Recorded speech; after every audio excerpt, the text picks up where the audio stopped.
Assalamu alaikum. The peace be upon you. My name is Abdul Shaheed. I am the founder and director of the Proud Muslim Prison Ministry.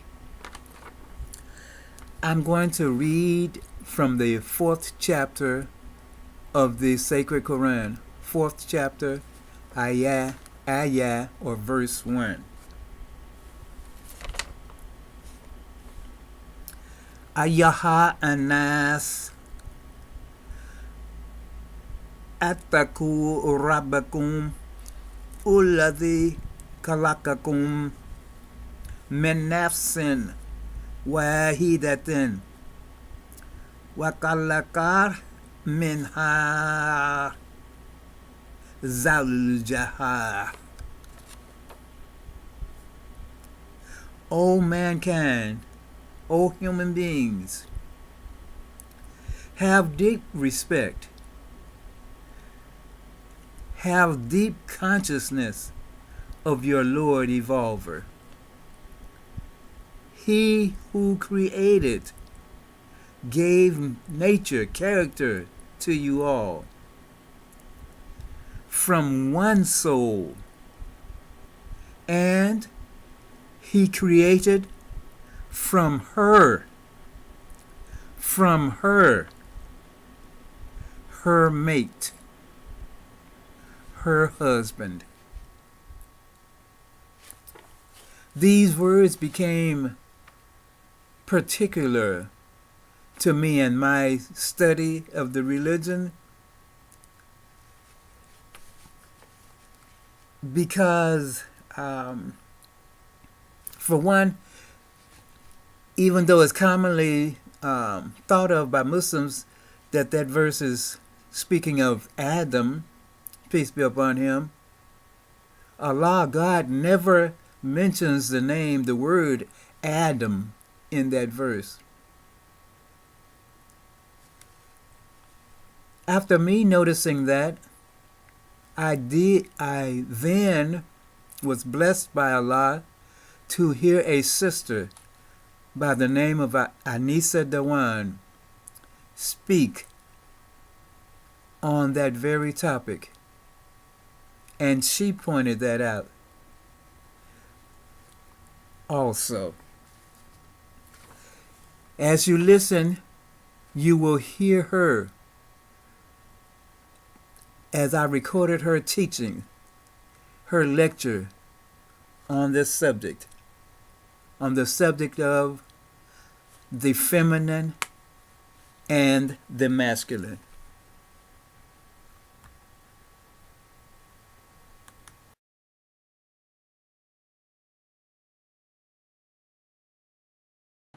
So the Quran, it came to transform and to liberate the human soul, the human spirit. A lot of times we hear that the Quran came to liberate women, right? But the Quran didn't just come to liberate women. It came to liberate the human spirit. It came to liberate the human soul. We're saying we should value that. And a lot of times we get caught up in the Islamic ruling of this and Islamic, we need 2 women to equal 1 man and this and that, and we disregard the humanity of an individual. We have to be very careful that when we're following the law, we're also following the spirit. Allah subhanahu wa ta'ala didn't just create us, what he said, batilan, right? It wasn't just a whim. He didn't create all of this just for nothing. He created us and he gave us his spirit. So Allah subhanahu wa ta'ala, he says, I know what you know not. That's great.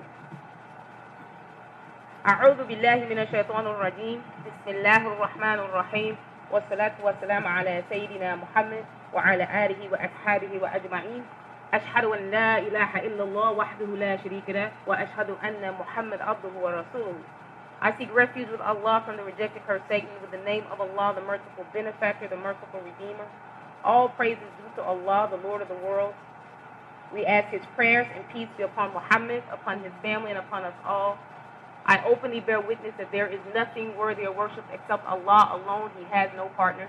and I openly bear witness that Muhammad is his last slave, servant, and messenger.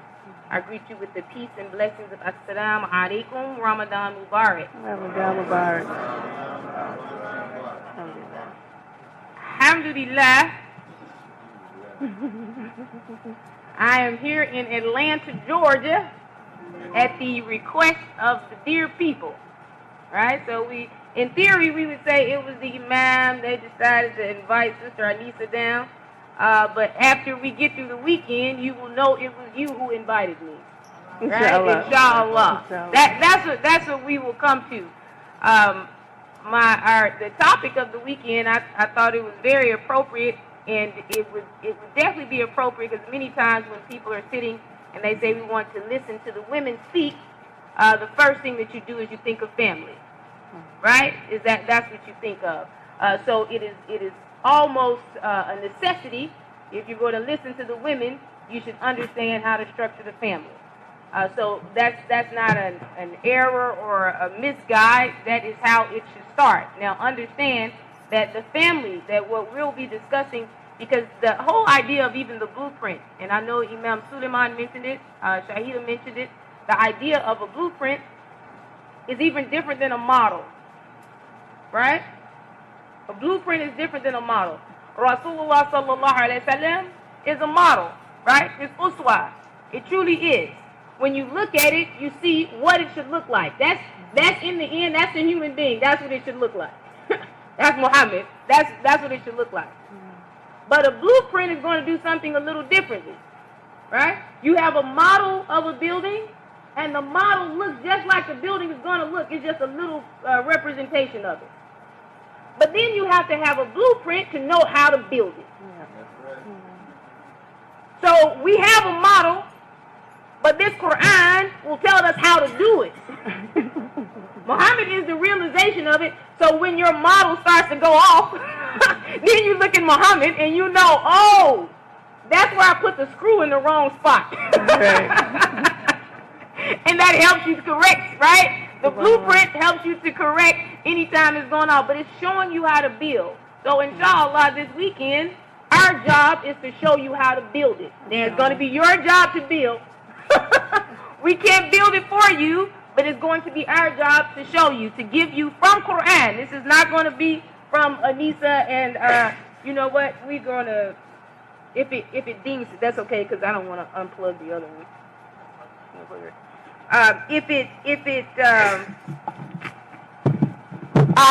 Mashallah, I wasn't loud enough. Now this is getting pretty serious. You all don't know me, right? I'm pretty loud. That is such a blessing, brother. Alhamdulillah, Rabbil Alameen. I knew it. I started to ask Uman to make an announcement at Juma. But it works.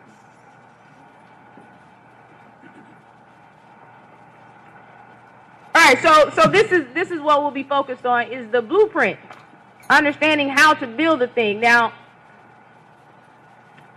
so yes, it is very clear we are women. Inshallah. You don't know nothing. It gets real interesting out here, but we are Muslims, so we are women. Alhamdulillah. Now, the thing is that we understand knowledge, yes. It comes from the human capacity, whether it be male or female. We understand this from Quran. But we also understand from Quran that the male is not like the female. Okay? So understand this. We understand there is a human capacity, and that is what we will be discussing today, because at the start of the blueprint, we're going to start with a certain foundation in order for us to get to family. Okay? So that's why we started with that piece. We have to start with a certain foundation before we ever get to the family. So when we're looking at this, yes, we are women, and we should be able to deliver information, and you should listen on either side, be it male or female. But understand this, the male is not like the female, so you should also listen for something that is not going to be given to you in the same fashion and format if I were a male. Okay? Understand that. I don't want you to negate my femininity out of a logic and understanding, saying that I should listen to you equally. Yes, you should, but you should also listen for something more. Okay? Because and that's real. This is one of the tools that Satan has tried to get with the idea of homosexuality, is that you want to negate the difference. The difference is a necessity. The difference is speaking to a reality, and it gives us the balance. Now, when you try to negate the difference, then you lose your balance. Okay? So, we're making it plain. All weekend. But intentionally so. Okay? Inshallah. Now, and then, of course, I give a lot of disclaimers to start before I get started, right? These are my disclaimers. It is in the history that women do provide the information of understanding. It is in the history, but it is not commonplace.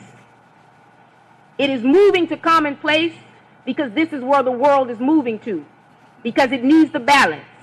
This is what is happening. The transition that you're seeing is the movement that is feeding this understanding and this idea, because it is necessity. If we want this world to be better, the women have got to do something different. Now, I'm saying this, brothers understand. I tell anybody, Imam Kazim, he knows, I say anywhere I go, trust me, I'm there for the women. Okay? You brothers have had a whole lot of imams. And when the imam came in, who picked the imam up? The imams, right?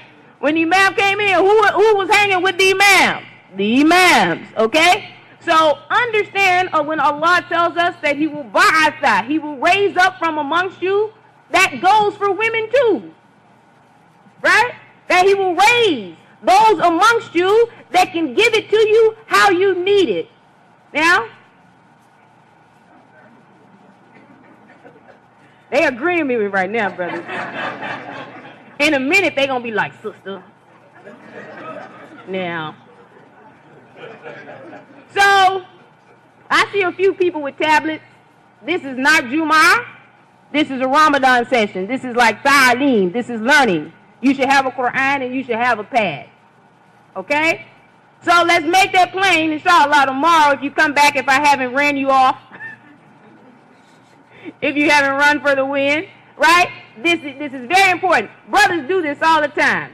This is what the brothers do a lot of times, because they in here, they trying to learn the thing. You need to learn it and move with it. This is not a feel-good session. This is not just information to move your spirit and not your material existence. Okay? This is supposed to marinate, and this marries. This is the relationship. This is the family. So we need activity from this, okay? And that's brothers and sisters alike. If you leave here, I tell people, my job, we are conduits. We're coming from Quran, and we're coming from the language of Imam W.D. Muhammad. So I am a conduit. Much of the language that I use is not going to be, Anissa. Anissa understood it, and therefore I'm going to try to give it to you in a fashion that is a little bit clear if you may have heard it from the Imam and it went over your head. Trust me, it happens all the time. Okay? So we are conduits of Allah's Quran, using the language that Imam Muhammad has provided to us, but his language is Quran. Alright?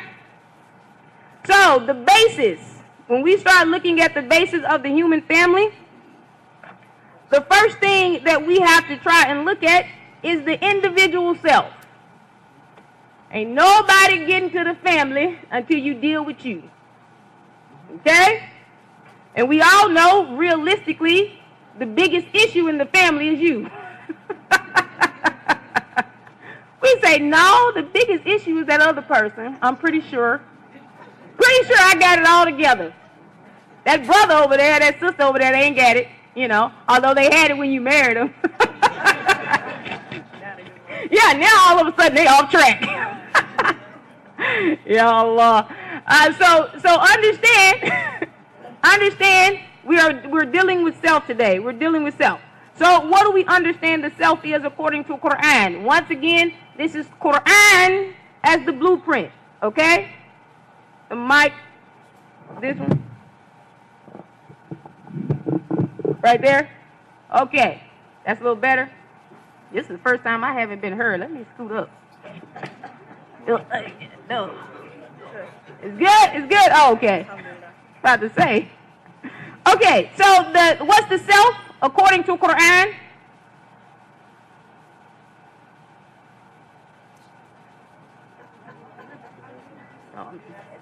Yeah, this is a question. This you can speak. What's the self? The nafs, right? So here's the thing. Some of what we will share with you, I know you have heard. I mean, without a doubt, I know many of you have heard. The question is, have you connected it? Okay? Allah gives us in Quran, He's constantly repeating in Quran. And if Allah constantly repeats, then I'm sorry, I'm going to constantly repeat. Okay? So you're going to hear some information that I know you have heard, but you've got to connect it. So we know the soul, right? We say the soul is the nafs. The soul is the nafs. When we start talking about people, and this is coming from some tafsir from Imam Muhammad, when you start thinking about the idea of people and the definition of a person, you say, I know that sister. What's your name, sister? Nafisa. MashaAllah, from the nafs. See how Allah leads and guides me, MashaAllah. Nafisa surely knows herself, right? Inshallah, right? So this is my first time. I know Nafisa. I get to know her name, right? I identify her name. But can I say I know her as a person? But I've seen her. I've seen her physical being. But why don't I know her? After meeting her one time. You haven't interacted, right? I haven't had any movement with her. The person who knew her for 40 years, oh, they know Nafisa. But I've looked at her physical being and I've seen it. And maybe, if my mind is good, if I see it tomorrow, I know it again tomorrow, right? I wouldn't say a month from now because I would be lying and the truth would not be in me. But at least tomorrow, at least by tomorrow, I would still know Sister Nafisa. I would still know her physical being. But I would not know her as a person. So what's the difference between the person, right, and just people? All you all are people. I know you're people. But what's the difference? And I require you to think before I give you the answer that was given to me. Isn't it great when you read something, you know the answer, you ask the people, you know, maybe they know the answer, maybe they don't. But the idea is to get you to think, right? To get you to think. That way when I give you the answer, it'll stick. So what's the difference? What's the different movement? Person versus people. Say it. You know them more intimately than people. The individual versus collective. So people definitely, when you hear the term people, it is a collective body. If you, we'll go from the dictionary.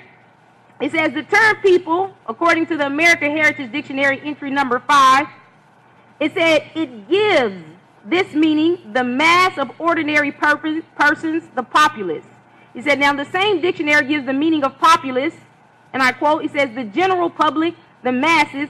Then it gives a second entry of population. So this is people.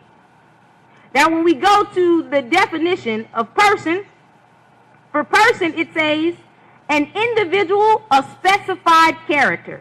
He said the self, or as many of you in the audience know in the Quran, that's the nafs. He said now in the dictionary also defines it, a person in Christianity. Oh, we don't want to say that. Oh, another lecture. Okay, so an individual of specified character, he says, in a person, the spirit has to come into the body of the people before they will be considered a person. So the reason similar to why although I know the body, but I don't know the person, is because I didn't know the spirit of her. I really don't know her until the spirit, right, even in my knowing her, is in her, and therefore now I know the person. So for our human life, We can be people all day long, but you won't be a person. You won't be a person, an individual person, until you have had the Spirit in you. And what did Allah tell the angels to bow down after what? After He's breathed into them the Ruh, the Spirit. Now, the human being is existing, but not as a person, not as a soul that is worthy to be bowed down to. Now, in this blueprint, so Shahida mentioned the Khalifa. The Khalifa is going to be the end result of this blueprint. Okay? When we talk about the blueprint for the human family, the Khalifa is the end result. Now, how many of you all think that's a little odd? Sincerely, does it sound like the Khalifa should be the end result? What'd you say? Allah was going to design it that way. Yeah, right? I know, who argues with Allah? What, does that sound odd? No, it doesn't sound odd because Allah said it, right? So when I say, when it doesn't sound odd, the Khalifa is not going to be an individual.